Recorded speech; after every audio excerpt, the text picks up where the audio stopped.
नमस्कार जी।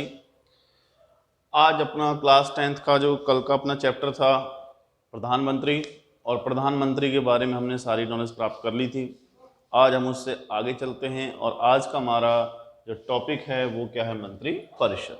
देखो, कल मैंने आपको एक बात बताई थी कि आर्टिकल 75 अर्थात अनुच्छेद 75 के तहत राष्ट्रपति बहुमत दल के नेता को क्या नियुक्त करता है, प्रधानमंत्री। फिर उसमें मैंने एक चीज़ और बताया था कि प्रधानमंत्री नियुक्त होने के बाद किसकी नियुक्ति की जाती है, मंत्री परिषद की। कर्ता कौन है, राष्ट्रपति, लेकिन सलाह कौन देगा, प्रधानमंत्री। अर्थात प्रधानमंत्री की सलाह पर राष्ट्रपति मंत्री परिषद क्या करता है, नियुक्ति करता है। तो वो किसके तहत, वो बात करते हैं। देखिए, अनुच्छेद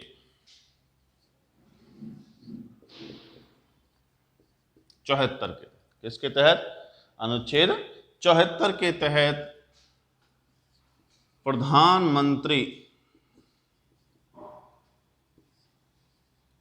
की सलाह पर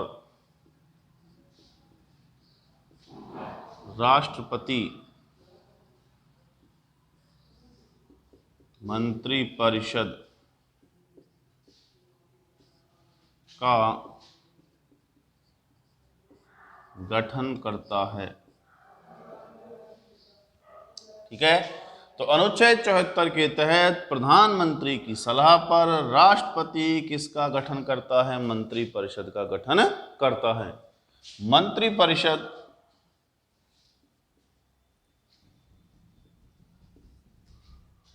प्रधानमंत्री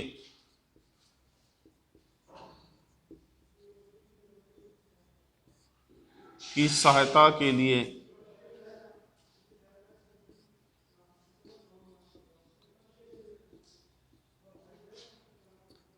गठित की जाती है। अर्थात कि जो मंत्री परिषद है वो किसकी सहायता के लिए गठित की जाती है, प्रधानमंत्री की सहायता के लिए गठित की जाती है। अब देखिए, मंत्री परिषद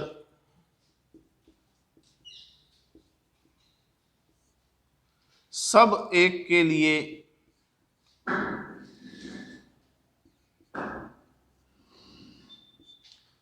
तथा एक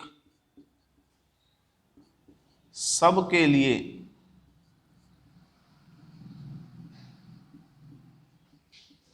सिद्धांत पर कार्य करती है।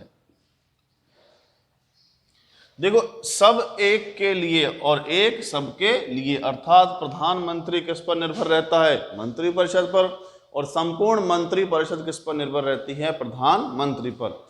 यदि प्रधानमंत्री इस्तीफा देता है एक बंदा ही, तो सारी की सारी मंत्री परिषद क्या हो जाएगी, खत्म हो जाएगी। ऐसे यदि मंत्री परिषद में से किसी के खिलाफ अविश्वास पारित होता है तो संपूर्ण मंत्री परिषद के साथ साथ प्रधानमंत्री भी हट जाएगा। तो इसीलिए कहा जाता है कि सब एक के लिए और एक सबके लिए। अब देखिए, मंत्री परिषद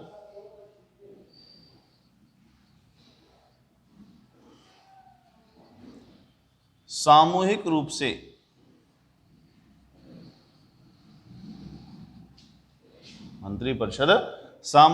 से लोकसभा के प्रति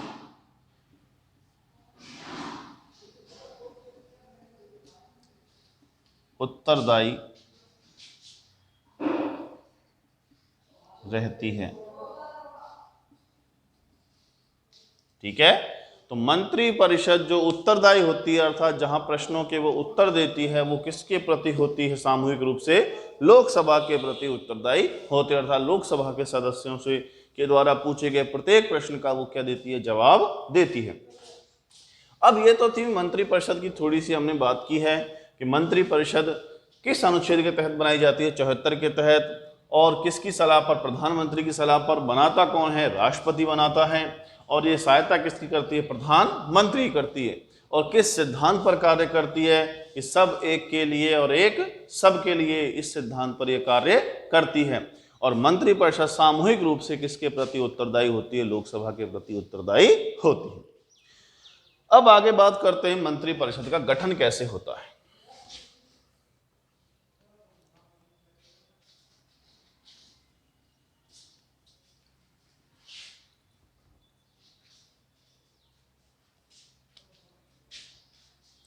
मंत्री परिषद का गठन।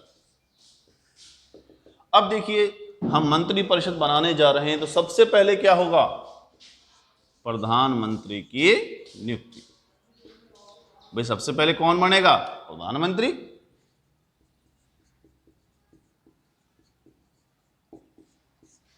देखिए, सर्वप्रथम राष्ट्रपति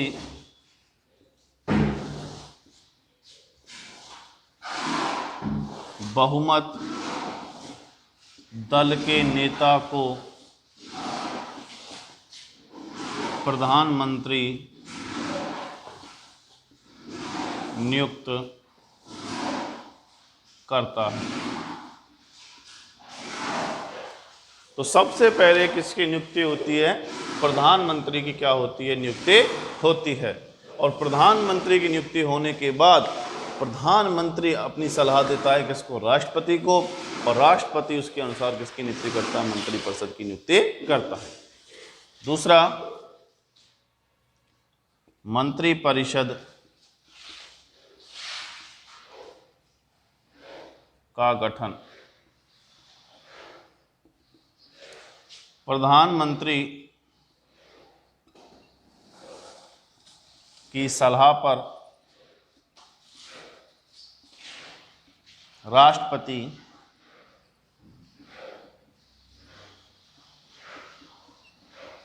मंत्रिपरिषद के सदस्यों की नियुक्ति करता है। ठीक है, कि दूसरा क्या होगा? पहले प्रधानमंत्री बनेगा, फिर प्रधानमंत्री की सलाह पर क्या बनेगी? मंत्रिपरिषद बनेगी। तीसरा, विभागों का बंटवारा। प्रधानमंत्री अपने स्वयं विवेक से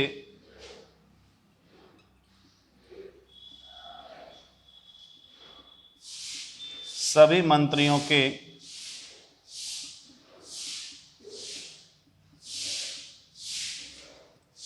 कार्य क्षेत्रों का बंटवारा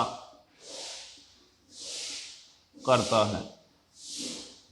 ठीक है, तो पहले प्रधानमंत्री बना, फिर प्रधानमंत्री की सलाह पर मंत्रिपरिषद बनी, और फिर प्रधानमंत्री ने उन मंत्रियों के अलग अलग विभागों का क्या कर दिया है? बंटवारा कर दिया है। आगे चलते हैं तीसरे पॉइंट, चौथे पॉइंट पर।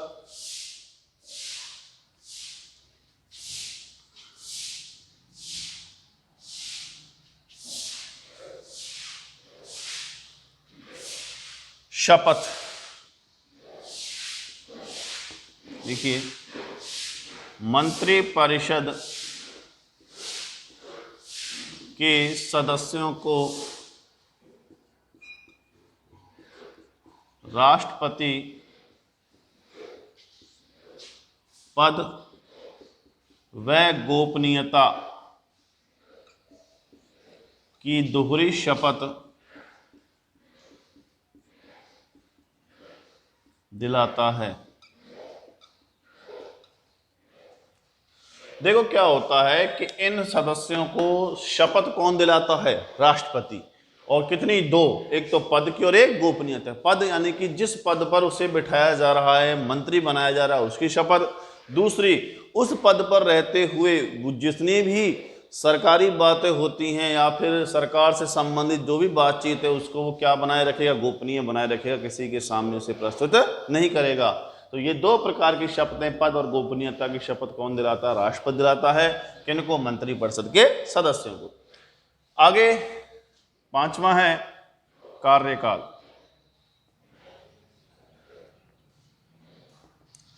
मंत्रिपरिषद का कोई निश्चित कार्यकाल नहीं होता है।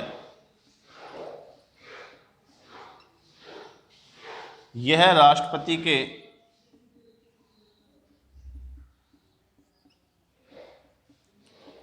प्रसाद पर्यंत तक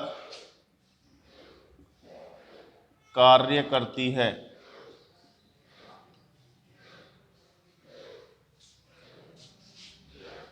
लोकसभा के भंग होते ही मंत्रिपरिषद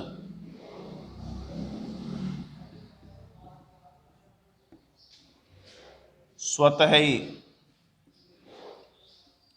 समाप्त हो जाती है। देखो यहां पर क्या है, इसका कोई निश्चित कार्यकाल नहीं है। हालांकि सरकार चलती रहे तो 5 साल कर ले, लेकिन कोई निश्चित नहीं है। ये कब तक कार्य करते रहते हैं? राष्ट्रपति के प्रसाद पर्यंत, अर्थात जब तक राष्ट्रपति चाहे तब तक ये कार्य कर सकते हैं। जब राष्ट्रपति चाहे इन्हें पद से हटा सकता है। हालांकि राष्ट्रपति किसकी सलाह पर कार्य करता है? प्रधानमंत्री की सलाह पर कार्य करता है। तो राष्ट्रपति की इच्छा अनुसार ये अपना कार्य करते हैं। जब राष्ट्रपति चाहे इन्हें पद से हटा सकता है। दूसरी बात, यदि लोकसभा भंग हो जाए तो मंत्रिपरिषद स्वतः ही क्या हो जाती है? समाप्त हो जाती है। आगे चलते हैं। छठा है योग्यता। क्या योग्यता होनी चाहिए? देखो एक तो निश्चित है कि वह भारत का नागरिक हो, वो तो हमारा चलता ही रहेगा, लेकिन इसके अतिरिक्त क्या योग्यता होना चाहिए? मंत्रिपरिषद जो मैन है के सदस्य लोकसभा या राज्यसभा का सदस्य होना चाहिए। यदि मंत्री बनते समय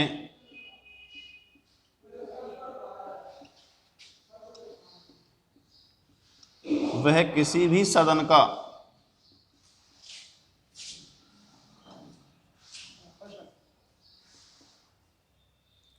सदस्य नहीं है तो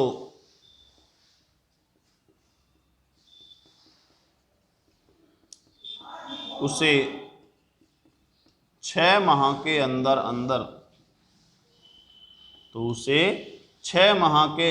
अंदर संसद की सदस्यता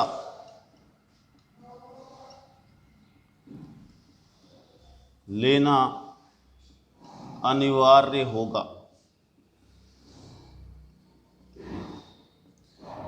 वो देखो मंत्री किसे बनाया जाएगा? या तो वो किसका सदस्य हो? लोकसभा का, या फिर किसका सदस्य हो? राज्यसभा का।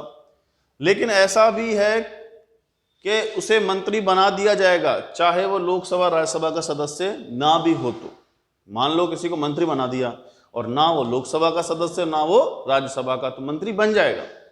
लेकिन शर्त क्या होगी? मंत्री बनने के बाद उसे 6 माह के अंदर या तो लोकसभा की या राज्यसभा की सदस्यता लेनी होगी। यदि वो इसे लेने में असमर्थ रहता है तो उसे फिर मंत्री पद से हटा दिया जाएगा, अर्थात अयोग्य सिद्ध हो जाएगा। तो इसलिए मंत्री बनने के बाद उसे 6 माह के अंदर संसद की सदस्यता लेनी होगी। तो अपना शपथ हो गया, कार्यकाल हो गए, योग्यता हो गई। अब बात करते हैं प्रकार या श्रेणियों की।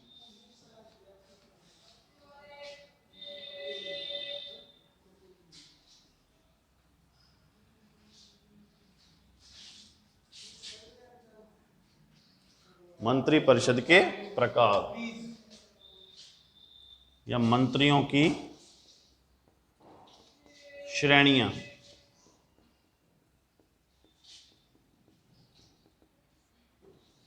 देखिए मंत्रिपरिषद को 3 श्रेणियों में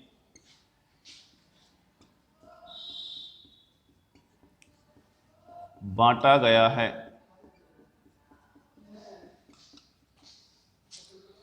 पहला अपना है कैबिनेट मंत्री,